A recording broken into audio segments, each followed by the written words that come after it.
La production, la conservation et la transformation ont été les 3 catégories dans lesquelles plusieurs candidats ont compété lors de la 2e édition du hackathon portant sur l'innovation de la pomme de terre. Ces lauréats, au nombre de 9, se sont illustrés en présentant au jury des techniques innovantes allant de la production à la transformation en passant par la conservation de ce tubercule promu par l'offensive agro-silvopastorale et halieutique.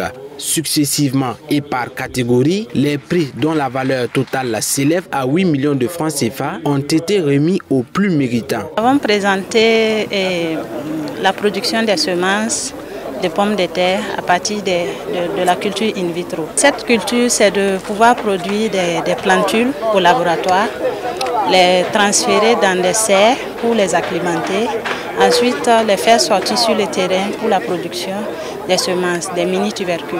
Je suis vraiment heureuse. Je dédie le prix à toute l'équipe de Cambouensin, du labo, ainsi qu'à l'université. Technique est une technique écologique qui permet de conserver la pomme de terre avec la scie de bois. Étant donné qu'on a des défis à remonter au niveau de la conservation, moi j'ai essayé à conserver la pomme de terre avec la scie de bois et cela a eu des résultats positifs.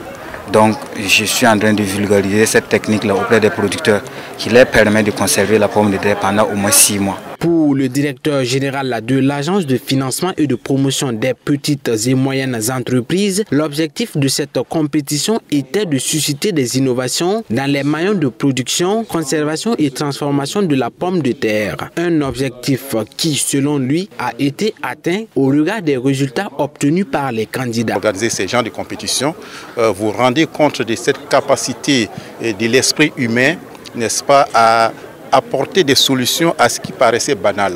Et c'est ce que nous avons vu, n'est-ce pas, qu'avec la pomme de terre, et on pouvait faire beaucoup de choses.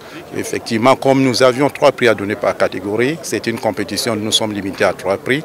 Mais il faut savoir que la mission de notre structure, c'est d'accompagner l'entrepreneuriat. Et bien entendu, même ceux qui n'ont pas eu les prix, n'est-ce pas, ils ont la possibilité en réalité de se faire accompagner afin de pouvoir faire évoluer leur imagination, la solution qu'ils ont mise en place. Le ministre du Commerce, par la voix de son conseiller technique présent à cette cérémonie, s'est réjoui de la tenue de cette 2e édition du hackathon. Il a par ailleurs félicité les différents lauréats pour leurs innovations qui sont la preuve que le Burkina Faso regorge de compétences inestimables dans tous les secteurs d'activité. Disait notre père de l'indépendance, de la révolution, Thomas Sankara, qui disait « Oser inventer l'avenir ».